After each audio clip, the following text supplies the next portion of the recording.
오늘 말씀은 예레미야애가 2장 11절에서 17절까지의 말씀입니다. 오늘 말씀에는 예루살렘의 심판에 대한 얘기가 계속 이어집니다. 이 애가는 백성이 포로로 끌려가는 참혹한 일이 일어난 그 직후에 기록된 겁니다. 그래서 오늘 말씀에서는 예레미야가 하나님의 심판의 참혹한 그 현장을 보면서 안타까운 마음을 묘사합니다. 어미의 품에서 죽어가는 아이들을 보면서 깊은 슬픔의 눈물을 흘립니다. 바다같이 깊은 슬픔을 어떤 방법으로든 위로할 길이 없습니다. 이 심판은 하나님이 친히 행하신 것입니다. 심판의 도구가 돼서 예루살렘을 멸망시킨 원수들은 이 정복의 업적이 자신들의 능력으로 인한 것이라고 기뻐하면서 한때 시온이 향유를 했던 그 영광이 사라진 것을 비웃습니다. 그러나 이 모든 일은 하나님께서 친히 행하신 겁니다. 하나님께서 이스라엘의 뿔을 자르시고 대적의 뿔이 강성하게 하셨습니다. 하나님이 진정으로 원하신 것은 시온의 멸망이 아니고 행복이었습니다마는 그들은 하나님께서 원하시지 않는 길로 갔습니다.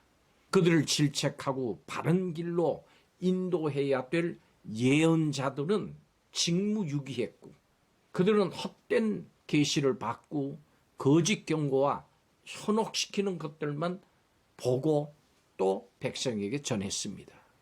여러분, 하나님이 행하신 것은 언제나 의롭습니다. 인간은 자신이 심은 대로 거두는 것뿐입니다. 하나님의 경고가 이제 현실이 됐습니다. 참 선지자를 내치고 거짓 선지자를 따랐던 백성도 그 책임에서 결코 자유로울 수가 없습니다. 모든 욕심과 제약이 만들어낸 총체적인 이 결정판 앞에서 예레미야가 할 수 있는 것은 애통하는 것뿐입니다. 예레미야는 슬픈 현실과 그 앞에서 울고 있습니다. 오늘 17절에 여호와께서 헛되고 어리석은 길을 따른 자의 멸망에 대해서 이미 정하신 심판을 예루살렘을 향해서 행하신 것입니다. 이에 예레미야는 하나님께서 진노하신 결과로 예루살렘이 멸망을 하니까 눈이 상하도록 슬피 울었다고 했습니다.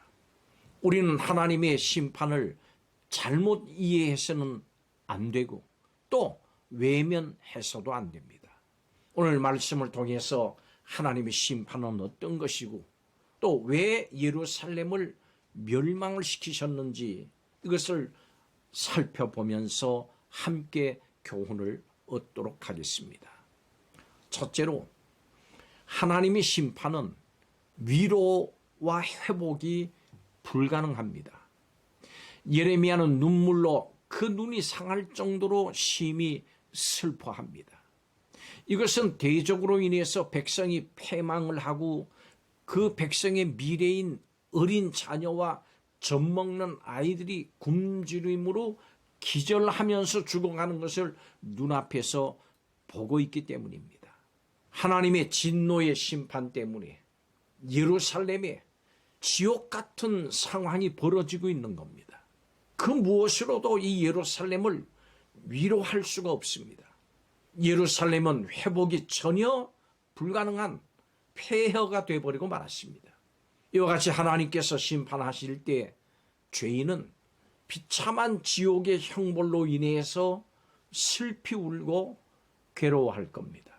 우리는 하나님의 심판을 그러므로 두려워해야 합니다. 심판을 두려워해서 하나님을 떠난 죄를 미워하고 돌이켜서 이 땅에서 더 하나님을 가까이 하면서 살아가야 됩니다. 이를 위해서 힘쓰고 노력해야 됩니다. 두 번째로 끝까지 회개하지 않았기 때문에 심판이 임했습니다. 예레미야는 여호와께서 예루살렘을 심판하신 이유를 밝히는데 그들이 헛되고 또 어리석은 계시를 따랐기 때문이라고 말합니다. 선지자들은 거짓되고 어리석은 계시, 거짓 경고와 백성을 미혹하게 할 그것만을 받고 그것을 백성들에게 전했습니다.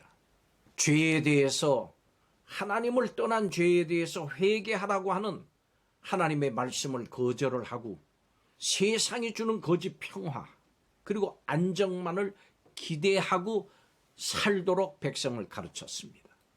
이렇게 하나님은 하나님을 떠난 죄를 회개하지 않고 또 하나님의 뜻에 순종하기를 거절하는 자를 용서하시지 않습니다. 하나님께서는 하나님을 떠나서 세상의 즐거움과 안정만을 바라보고 또 그것만을 추구하는 자들을 반드시 심판하실 겁니다. 왜 그렇습니까? 그런 삶은 돌이키지 않고 하나님께 지속적으로 불순종하는 죄악의 삶이기 때문에 그렇습니다. 마지막 세 번째로, 심판은 하나님께서 이미 정하신 대로 행하셨기 때문입니다. 오늘 17절이 그렇게 말씀을 합니다. 죄를 회개하지 않고 거짓 안정과 평안을 추구하면서 살던 예루살렘을 멸망시켜서 세상에서 더 이상의 위로와 회복을 기대할 수 없도록 만드신 분이 바로 하나님이십니다. 하나님은 하나님을 대적하는 자에게 심판이 있을 것을 오늘 이 본문 17절에 이미 정하시고 말씀하셨습니다. 하나님의 진노의 심판은 하나님의 주권대로, 하나님의 뜻대로 다 이루어집니다. 하나님의 심판은 더 이상 긍휼과 용서가 없는 그야말로 멸망에 이르는 심판입니다. 하나님께서는 이 진노의 심판을 이미 정하셨다고 했습니다. 이 진노의 심판날은 오직 하나님만이 아시고 하나님께서 하나님의 주권 가운데 이루시는 일입니다. 지금 세상은 이 심판의 날을 조롱을 하고 비웃기를 멈추질 않습니다. 그러나 성도 여러분, 세상이 비웃고 조롱해도 하나님과 하나님의 말씀을 믿으십시오. 하나님은 이미 심판을 정하셨습니다. 하나님은 하나님께서 정하신 대로 세상과 죄인을 심판하실 겁니다. 하나님은 하나님을 떠나서 죄를 회개하지 않고 구원의 복음을 믿지 않는 자들에게 지옥의 고통을 허락하실 것입니다. 하나님께서 정하신 대로, 하나님께서 친히 말씀하신 대로 반드시 하나님을 심판하십니다. 그러나 기억하십시오. 하나님께서는 우리에게 살 길도 마련해 놓으셨습니다. 심판만 정하신 것이 아니고 심판으로부터의 구원도 정하신 겁니다. 우리에게 생명의 길을 주셨습니다. 예수님께서 말씀하셨습니다. 나는 길이요 진리요 생명이라. 그렇습니다. 예수님 우리의 유일한 소망입니다. 예수님만이 심판을 면하는 길입니다. 주 예수를 믿으라. 그리하면 너와 내 집이 구원을 얻으리라. 이 말씀을 믿습니다. 기도하겠습니다. 하나님, 이 말씀에 대하는 사람들이 세상과 죄인들을 향한 이미 정해진 하나님의 심판의 엄정함을 알게 하여 주시옵소서. 그리고 유일한 구원자이신 예수님을 믿고 물과 성령으로 거듭나서 이 땅에 이미 임한 하나님 나라를 볼 수 있고 이제 곧 임할 영원한 하나님의 나라에 들어갈 수 있도록 준비되게 하여 주시옵소서. 예수님의 이름으로 축복하고 기도하옵나이다. 아멘.